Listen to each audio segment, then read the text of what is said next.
Sembunyikan hamba di balik salib-Mu, terpujilah nama-Mu. Dalam nama Yesus, haleluya, amin. Hari-hari ini kita mesti tegas dengan spirit atau dengan roh kita sendiri. Jangan kita pelin-pelan, jangan kita lamban untuk memuji Tuhan. Jangan kita takut-takut untuk mendekat. Jangan kita mengeluh dan isi hati ini dengan keluhan saja. Mari kita bersyukur dengan segenap hati sekalipun belum melihat mujizatnya. Mari kita memuji dia sekalipun belum ada terobosan di depan kita. Mungkin hidup kita berada dalam kegelapan, ketidakpastian, tidak ada titik terang, tidak menjadi apa. Asal Tuhan adalah juru selamat kita, asal Yesus adalah Tuhan kita, kita punya cukup alasan untuk menyembah.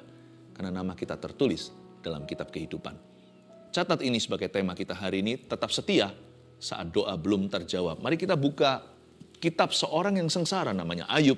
Ayub 23 ayat 1-17, cukup banyak ayat-ayatnya, saya langsung bacakan. Kalau di Alkitab kita, judulnya Ayub ingin membela diri di hadapan Allah. Karena belum datang jawaban doa yang dia nanti-nantikan. Tetapi Ayub menjawab ayat pertama, sekarang ini keluh kesahku menjadi pemberontakan. Tangannya menekan aku sehingga aku mengaduh. Semoga aku tahu mendapatkan dia dan boleh datang ke tempat ia bersemayam. Maka akan kupaparkan perkaraku di hadapannya dan kupenuhi mulutku dengan kata-kata pembelaan. Maka aku akan mengetahui jawaban-jawaban yang diberikannya kepadaku. Dan aku akan mengerti apa yang difirmankannya kepadaku. Sesudikah ia mengadakan perkara dengan aku dalam kemahakuasaannya? Tidak, ia akan menaruh perhatian kepadaku. Orang jujurlah yang akan membela diri di hadapannya. Dan aku akan bebas dari hakimku untuk selama-lamanya. Sesungguhnya kalau aku berjalan ke timur, ia tidak di sana. Atau ke barat, tidak kudapati dia. Di utara ku cari dia, dia tidak nampak. Aku berpaling ke selatan, aku tidak melihat dia. Karena ia tahu jalan hidupku, seandainya ia menguji aku akan timbul seperti emas. Kakiku tetap mengikuti jejaknya. Aku menuruti jalannya dan tidak menyimpang. Perintah dan bibirnya tidak kulanggar. Dalam sanubariku kusimpan ucapan mulutnya. Tetapi ia tidak pernah berubah. Siapa dapat menghalangi dia? Apa yang dikehendakinya dilaksanakannya juga. Karena ia akan menyelesaikan apa yang ditetapkannya atasku. Dan banyak lagi hal yang serupa itu dimaksudkannya. Itulah sebabnya hatiku gemetar menghadapi dia. Kalau semuanya itu kubayangkan, maka aku ketakutan terhadap dia. Allah telah membuat aku putus asa. Yang Maha Kuasa telah membuat hatiku gemetar. Sebab bukan karena kegelapan aku binasa. Dan bukan juga karena mukaku ditutupi gelap gulita. Ini adalah tulisan atau seruan erangan seorang yang doanya tidak dijawab Tuhan. Sebenarnya bukan tidak dijawab, belum saatnya. Kita tahu di pasal terakhir Ayub, Tuhan menjawabnya dan mengembalikan semua di dalam kehidupannya. Ayat pertama, tetapi Ayub menjawab, sekarang ini keluh kesahku menjadi pemberontakan. Tangannya menekan aku sehingga aku mengaduh. Ada kata sekarang ini. Mengingatkan kita agar kita jangan sampai terlalu terpukau dengan kondisi sekarang atau hari ini. Jangan sampai kita terbawa arus keadaan di sekeliling kita yang sementara sifatnya. Lalu kita melakukan kesalahan yang fatal yang bersifat jangka panjang. Kalau kita emosi contohnya, jangan ambil keputusan. Biasanya keputusan kita banyak salahnya. Keadaan kita itu adalah realita yang kita hidup di dalamnya. Tapi kalau dilihat dari sudut pandang Allah, dalam rencana Allah keseluruhannya, keadaan kita itu juga bisa bahaya. Menjadi ilusi atau halusinasi hari ini. Semua yang kita lihat sebagai reality, sebagai kenyataan ini akan berubah esok hari. Atau minggu depan, atau bulan depan, atau tahun depan. Minimal hidup kita di bumi ini yang sementara. Ini bukan hidup kita yang paling panjang, masih ada kekekalan. Jangan sampai hati kita itu terjerat di kejadian sekarang. Lalu kita membuat keputusan-keputusan yang merugikan kekekalan. Ada orang yang karena kecewa sama Tuhan meninggalkan Tuhan. Tidakkah dia akan menyesal suatu hari di neraka? Karena dia menyangkali Tuhan Yesus dan dia menjualnya. Jangan sampai kita karena kita sedang marah, Lalu habis itu kita mengatakan sesuatu yang lukanya akan terbawa-bawa tahunan kemudian. Sekarang ini keluh kesahku menjadi pemberontakan. Ketika hidup kita berada dalam tekanan, doa kita belum terjawab. Apa hasilnya? Keluh kesah. Dan keluh kesah itu adalah area rawan. Kalau kita biarkan terus, lama-lama kita pasti nggak akan tahan.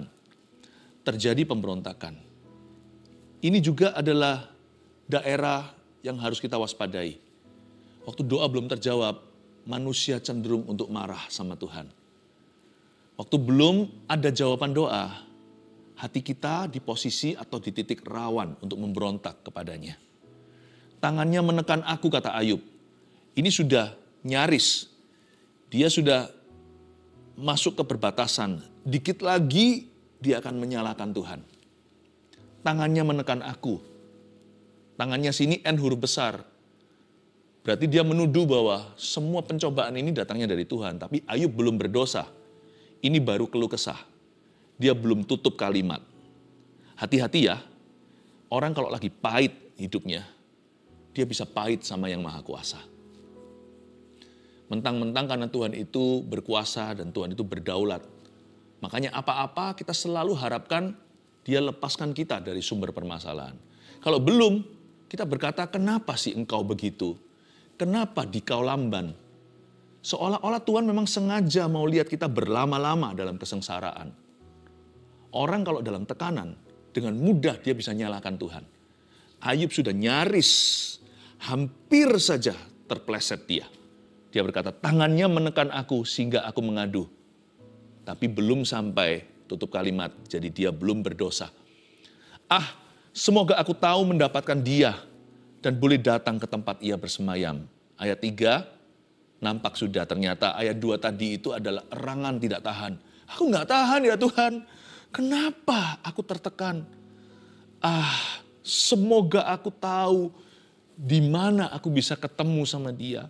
Semoga aku bisa datang masuk ke hadiratnya. Ayub itu jiwanya merana. Dia rindu masuk hadirat Allah dan curhat. Dia ingin mencurahkan hatinya. Masa Tuhan gak tahu sih masalah yang kuhadapi? Berat sekali Tuhan, mohon pengertian. Jadi ternyata ayat 2 tadi bukan dia marah atau menuduh Allah. Itu hanyalah seruan tidak tahan. Dan dia berkata, bolehkah aku masuk ke hadiratmu? Ceritakan kepadamu dari A sampai Z semua penderitaanku.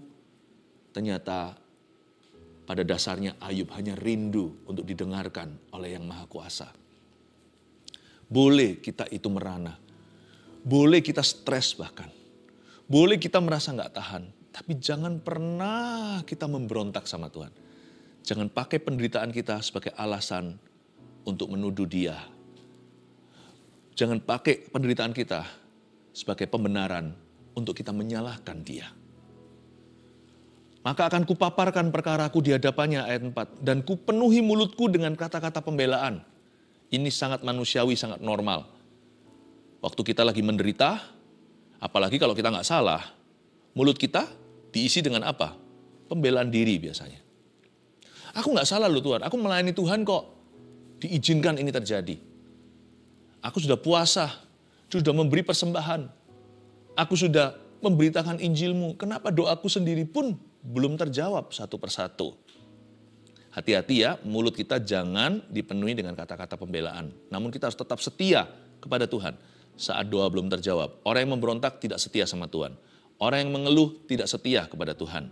Orang yang mulutnya penuh pembelaan, orang itu tidak akan bisa setia sama Tuhan.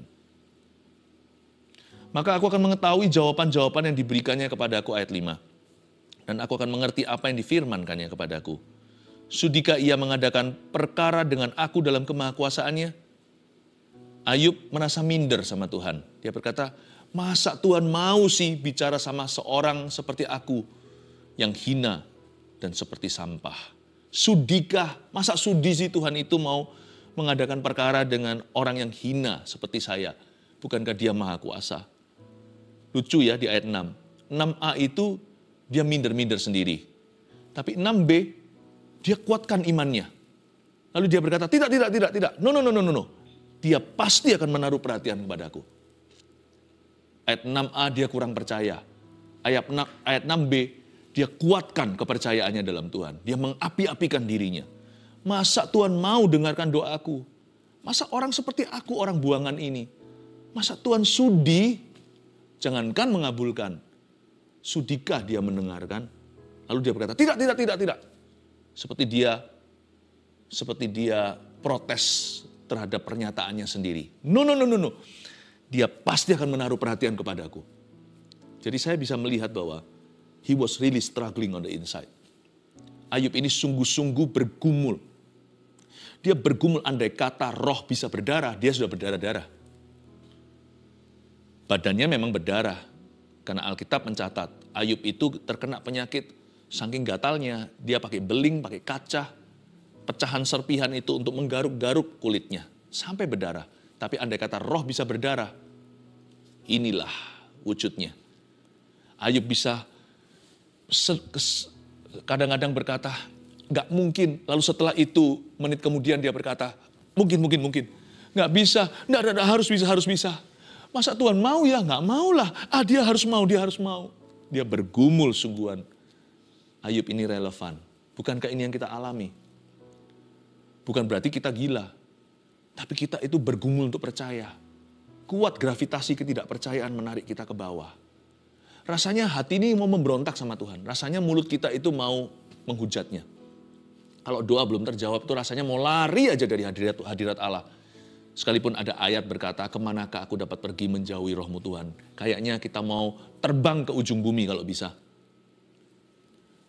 Ayat 7, orang jujurlah yang akan membela diri di hadapannya. Dan aku akan bebas dari hakimku untuk selama-lamanya. Maksudnya, give me a chance, kasih aku kesempatan untuk menjelaskan. Ayub ingin menjelaskan sama Tuhan bahwa dia nggak bersalah. Kenapa dia dijadikan setan bulan-bulanan? Ya itulah misteri kita nggak mengerti. Tapi kalau kita baca seluruh Ayub, kita hanya memahami bahwa Tuhan itu tidak pernah membiarkan kaki orang benar itu goyah selama-lamanya. Ayub berkata, aku mau ketemu hakimku, aku mau menjelaskan. Aku nggak akan pakai jasa manusia. Aku tidak perlu rekrut seorang jaksa. Biar aku jadi jaksa pembela bagi diriku sendiri. Aku sendiri yang tahu kok hidupku. Aku nggak salah Tuhan. Pada saat doa belum dijawab, jangan berargumentasi di dalam hati. Bahwa Anda benar kek, atau Anda salah. Jangan. Nggak tentu kalau doa itu dijawab, berarti Anda sudah beres di depan Tuhan. Jawaban doa itu kan kasih karunia. Tuhan juga menjawab doa orang berdosa. Dan doa kalau belum dijawab juga nggak tentu berarti Anda sedang dalam dosa. Kalau doa belum terjawab, tidak tentu Anda sedang bersalah. Jangan berargumentasi. Belajar sabar menantikan. Nggak sabar juga bukan pilihan. Doa belum dijawab. Apa pilihan kita? Ya sabar dan beriman, tetap berharap kepadanya.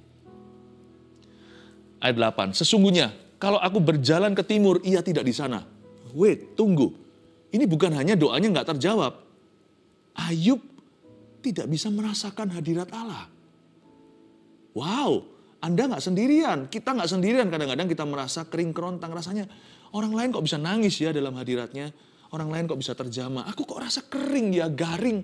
Aku nggak ngerasa hadirat Tuhan. Apakah karena WL-nya kurang diurapi? Apakah karena puji-pujiannya Tuhan tidak bertata di atasnya? Kenapa ya? Atau nggak ada urapan? Nggak tentu, jangan gampang menghakimi. Jangan cepat konklusi. Kadang-kadang ya memang itulah realita kehidupan. Karena kita hidup dengan iman kan. Hidup kita itu kan living by faith. Terkadang perasaannya pergi. Kadang-kadang perasaannya sesat. Menguap di udara. Dia berkata, sesungguhnya kalau aku berjalan ke timur, dia cari hadirat Allah. Ia tidak di sana. Mungkin dia ngadap ke timur kali. Dia menghadap ke timur. Mungkin ngadap ke timur, ngadap ke situ, mungkin dengan postur tertentu dia lebih rasakan hadiratnya. Ia tidak di sana.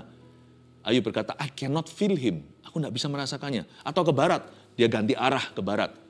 Mungkin kalau duduk menghadap ke jendela, lebih rasa hadirat Tuhan. Nggak bisa juga. Mungkin duduk ngadap tembok sekalian.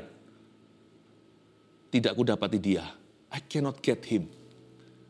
Bahkan aku tidak bisa mendapat apa-apa dari doaku. Aku tidak memperoleh jawaban doa. Aku tidak bisa memperoleh sesuatu dari Tuhanku. Di utara aku cari dia, ia tidak nampak. Atau berpaling ke selatan, aku tidak melihat dia. I cannot see him. Biasanya kalau orang berdoa kan dia bisa melihat Tuhan dalam hidupnya. Nggak lihat Tuhan beneran, tapi lihat Tuhan atau campur tangannya. Aku nggak melihat campur tangan apa-apa. Mana hasil doaku? Kok nggak ketemu? Ayat 10. Karena ia tahu jalan hidupku. Seandainya ia menguji aku akan timbul seperti emas. Luar biasa loh ayat 10 ini. Bagi seorang yang tidak bisa merasakan hadirat Tuhan sama sekali lagi. Dia membuat satu pernyataan iman yang sangat powerful, yang sangat berkuasa. Dia berkata, aku tahu semua perasaan garingku atau semua perasaan hadirat Tuhan yang sat dan menguap di dalam jiwaku ini bukan berarti Tuhan gak ada. Hanya karena aku tidak merasakannya bukan berarti Tuhan gak ada. Karena ia tahu jalan hidupku. Ayub mengakui karakter kemahatauan Tuhan. Dia mengaku bahwa Tuhan itu maha tahu. Hanya karena dia tahu. Hanya karena dia tidak tahu. Hanya karena Ayub lagi kebingungan. Bukan berarti Tuhan tidak ada dalam kehidupannya. Karena ia tahu jalan hidupku. Seandainya ia menguji aku. Ayub tidak pasti. Serba tidak menentu. Dia berkata, siapa tahu kalau ternyata semua perasaanku ini, semua feelingku yang down ini, semua perasaan hampaku ini hanyalah ujian belaka. Jikalau perasaanku ini adalah ujian dari Yang Maha Kuasa, Tuhan, aku berjanji kepadamu, ini komitmenku. Aku akan timbul seperti emas. Aku tidak akan menghujatmu sekalipun nyaris-nyaris rasanya nggak tahan. Kesakitan ingin menjerit, kenapa engkau tidak peduli sama saya? Why you are so unloving? Kenapa engkau tidak mengasihi aku? Kenapa engkau membenciku? Tapi aku tahan mulutku daripada mengeluh lebih lanjut. Ku tahan mulutku daripada membela atau berisi kata-kata pembelaan. Seandainya engkau menguji aku akan timbul seperti emas. Aku tidak akan turuti keinginan istriku sendiri yang berkata kepadaku, hujatlah Tuhan dan mati. Aku tidak mau. Kalau engkau menguji aku dari kanan kiri, barat, timur, utara, selatan, niscaya nanti entah kapan, aku akan timbul seperti emas. Kakiku tetap mengikuti jejaknya, ini komitmennya. Aku menuruti jalannya dan tidak menyimpang. Perintah dan bibirnya tidak kulanggar. Dalam sanubariku kusimpan ucapan mulutnya. Dia berkata, aku akan tetap taat pada perintahmu. Sekalipun gak kerasa apa-apa. Tetapi ia tidak pernah berubah, ayat 13. Siapa dapat menghalangi dia? Ayub mengakui bahwa Tuhan itu tidak berubah. Bahasa perjanjian baru, Tuhan Yesus tidak berubah. Dahulu, sekarang, sampai selama-lamanya. Dia gak mengerti kenapa Tuhan diam saja. Tapi satu hal yang pasti, dia sudah sedia payung sebelum hujan. Sebelum dia dicobai dan diuji iman, Ayub ini sudah isi pelurunya dengan roh pengenalan akan Tuhan. Sudah ada butir-butir kebenaran yang dia simpan dalam sanubarinya. Dia berkata, setahu aku, Allah itu gak pernah berubah. Jadi meskipun segala sesuatu yang ku alami ini berteriak, Allah itu jahat. Semua orang di sekelilingku menyarankan, Tuhan gak peduli lagi sama saya. Tuhan benci sama kamu. Aku tidak mau percaya semua itu. Karena itu hanyalah realitas sementara. Aku percaya pada pewahyuan yang kekal. Ini yang ku tahu. Sebelum aku menggaruk-garuk kulitku dengan beling dan serpian kaca ini. Sebelum anak-anakku mati karena tragedi. Sebelum kebakaran terjadi, ternakku hangus semua. Ini yang aku tahu. Tuhanku baik dan dia tidak berubah. Apapun realita hari ini, apapun kenyataan yang kuhadapi, apapun kondisi keadaan yang sekarang kualami, satu hal ku tahu, wahyu ini telah kupegang teguh. Aku tidak percaya apa yang kelihatan. Aku taruh percaya pada apa yang tidak kelihatan. Dan ini pewahyuan.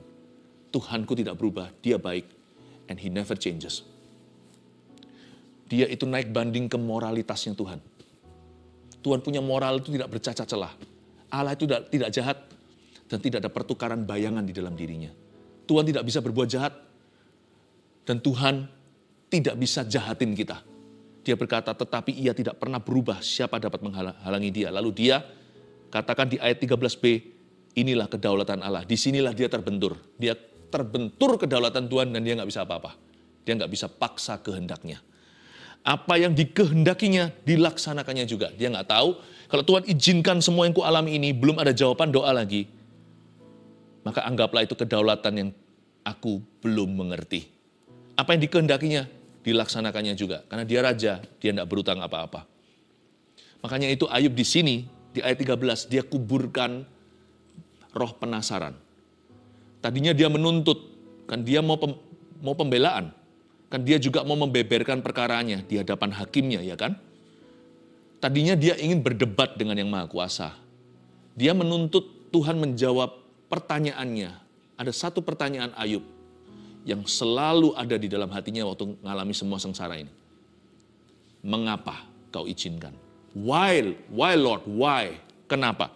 Tapi di ayat 13 ketika dia terbentur dengan kedaulatannya, apa yang dikehendakinya dilaksanakannya juga. Ayub akhirnya tenangkan jiwanya. Dia berkata, aku tidak akan tanya lagi kenapa. Inilah jawabannya. Jawaban terbaik di bawah kolong langit. Mengapa doa belum terjawab? Apa yang dikehendakinya dilaksanakannya juga.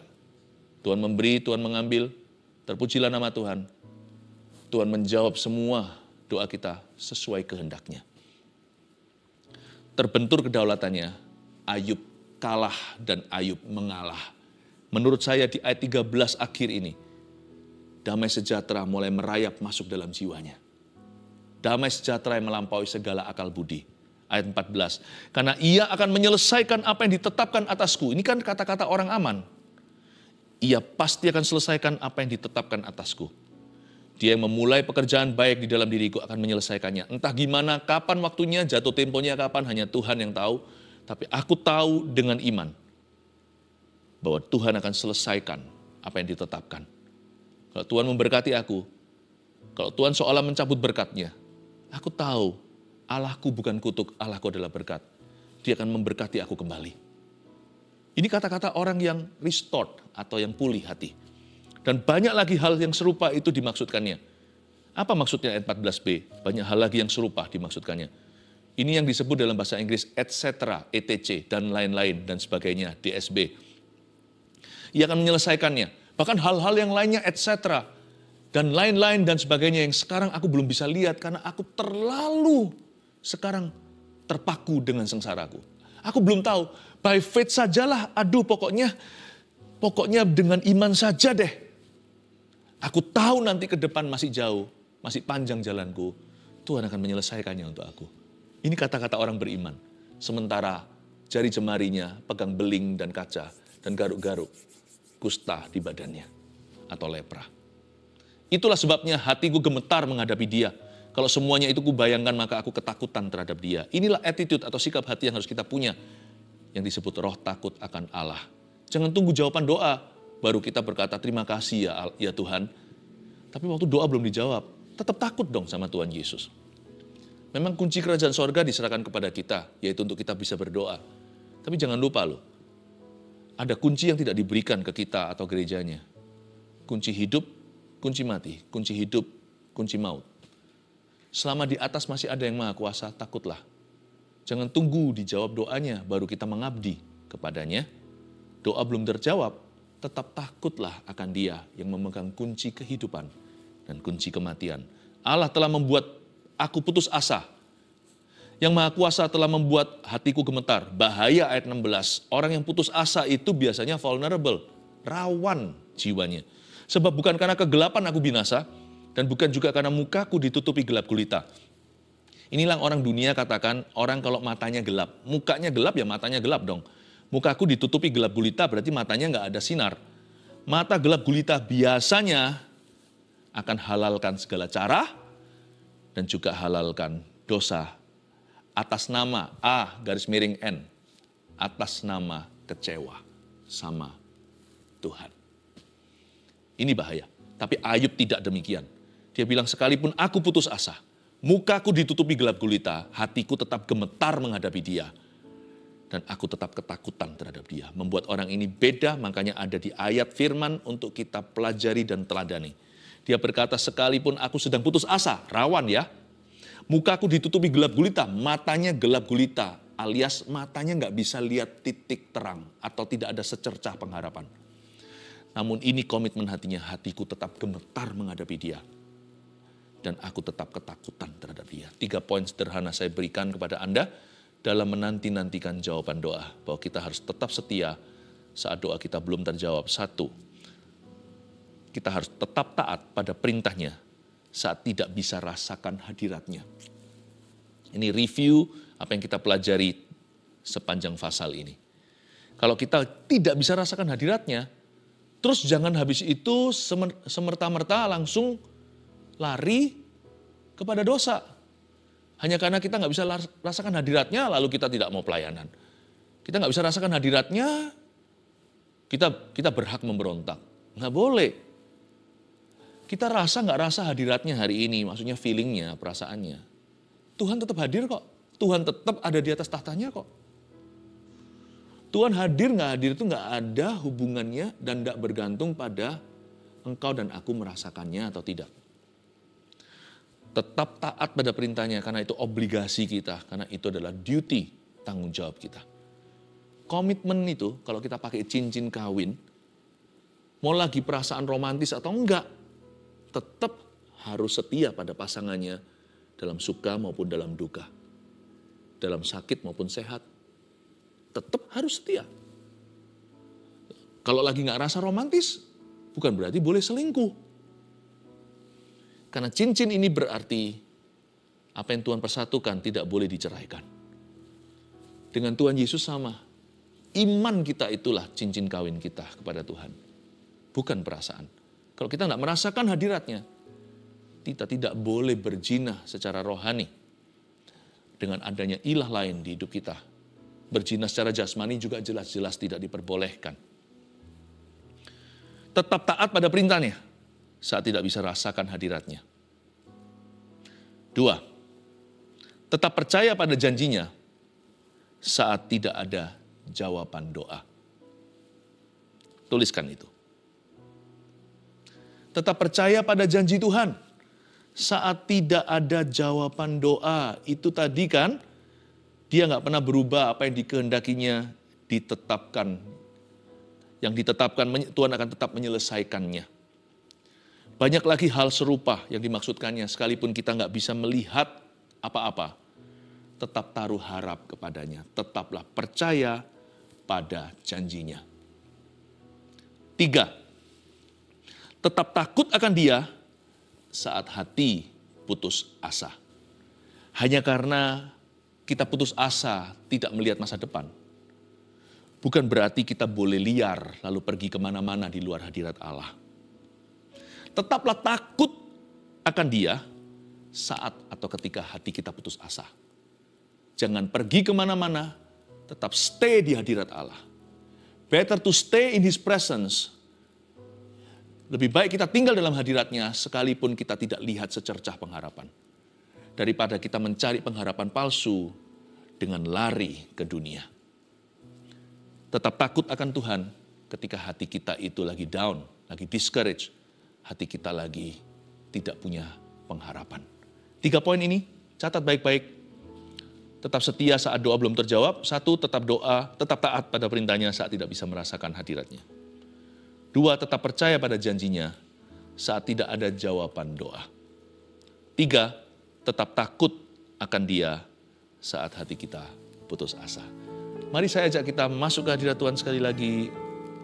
Lebih dalam lagi masuk ke dalam hadiratnya. Bawa semua kekecewaan kita, keputusasaan, bawa semua harapan kita kepadanya. Haleluya. Seperti ada orang yang ambil kunci dengan nomor kombinasi, buka brankasnya, dan ambil kertas-kertas berdebu di dalamnya. Saya merasakan penglihatan tadi itu adalah sebuah pesan dari Tuhan untuk kita keluarkan dari brankas doa kita. Doa yang paling lama Anda doakan dulu tapi belum terjawab hingga hari ini. Saya minta Anda untuk tuliskan, baik di live chat maupun di komentar-komentar yang ada di dalam YouTube, Facebook, dan Instagram, dan juga semua sosial media yang dipakai. Tapi kalau Anda menyaksikan ini lewat televisi, Anda bisa juga nanti pergi kepada media-media tersebut dan tuliskan ya, catatan. Pokoknya coba berusaha terhubung dengan kami. Doa-doa yang sudah lama Anda panjatkan, yang belum terjawab. Bahkan Anda pun sudah lupakan. Karena ya sudahlah, paling nggak dijawab sama Tuhan. Itu juga bukan cara terbaik untuk menanti-nantikan jawaban Tuhan. Doa belum terjawab bukan berarti tidak dijawab. Kita harus tetap taat. Kita harus tetap percaya pada janjinya. Dan kita juga harus tetap takut akan Tuhan. Tapi juga di dalamnya, apa yang kita pelajari hari ini, harus tetap percaya dan berharap kepadanya. Keluarkan dari berangkas doamu. Doa-doa paling lama yang belum terjawab itu, didoakan lagi yuk. Ayo didoakan lagi. Jangan dibuang. Jangan berdebu. Didoakan lagi.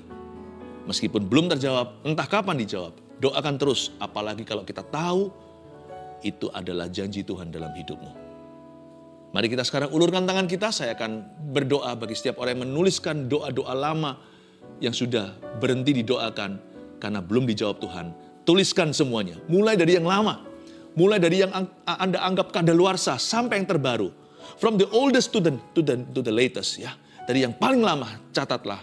Boleh silahkan tulis yang baru-baru, tapi yang lama dulu. Tuhan, Hamba berdoa kami saat ini Tuhan, erami doa-doa ini. Kami erangi di dalam nama Yesus. Kami diajari oleh Kristus kalau doa itu harus tekun. Maka kami akan tekun. Menyerah itu bukan tekun. Definisi tekun itu bukan quit. Kami mau Tuhan di dalam nama Yesus doa-doa keluarga saat teduh yang lama-lama itu yang sudah putus asa didoakan. Hamba-Mu sekarang sirami kembali dengan iman. Dalam nama Yesus kami percaya berdoa agar Tuhan Yesus mendengarkannya. Kami minta ya Tuhan jawaban Tuhan, baik instan maupun yang progresif. Nyatakan kehendak-Mu, nyatakan kemuliaan-Mu, nyatakan kuasa-Mu. Di dalam nama Tuhan Yesus Kristus. Seseorang berdoa untuk anggota keluarganya yang belum diselamatkan. Doamu on and off kata Tuhan. Kadang iya doa, kadang-kadang enggak. Banyak enggaknya dari iyanya kalau ingat karena Anda rasa itu susah. Itu enggak mungkin atau mustahil, tapi takut berdosa aja. Karena orang Kristen enggak boleh percaya kemustahilan. Makanya sekali-kali didoakan. Jangan hanya enggak percaya kemustahilan. Tapi berani yakini, imani bahwa sungguh-sungguh mungkin dalam Kristus itu. Berani berharap, antisipasi, ekspektasi. Ayo ekspektasi. Ini Roh Kudus katakan dari hati saya terdalam kepada Anda. Ayo ekspektasi. Ayo kita berpetualangan lagi di dalam doa. Dan kita akan melihat jawabannya. Doa belum terjawab bukan berarti tidak akan dijawab. Tekunlah berdoa. Tuhan, Hamba berdoa di dalam nama Yesus. Terima kasih Tuhan. Ada satu orang yang leukemia. Saya berdoa di dalam nama Yesus agar Anda sembuh. Anda mengalami terapi. Ini anak kecil. Saya rasakan ini anak kecil. Jadi yang berdoa ini orang tuanya. Ayo jangan Anda up and down imannya. Percayalah anak Anda akan sembuh. Di dalam nama Yesus pasti akan sembuh. Haleluya. Terima kasih Tuhan. Ada satu orang yang sakit kepala karena tekanan darahnya. Tuhan juga bebaskan saat ini juga. Saya percaya sekalipun tidak semua doa dijawab seketika. Tapi Tuhan masih melakukan mujizat secara instan. Masih ada divine healing, kesembuhan ilahi. Masih ada terobosan-terobosan yang terjadi secara mendadak. Seperti ada arus air yang menerjang. Tuhan akan memberikan mujizat pada seseorang. Terima kasih Tuhan. Terimalah rahmat dari Kristus. Dalam nama Yesus. Haleluya.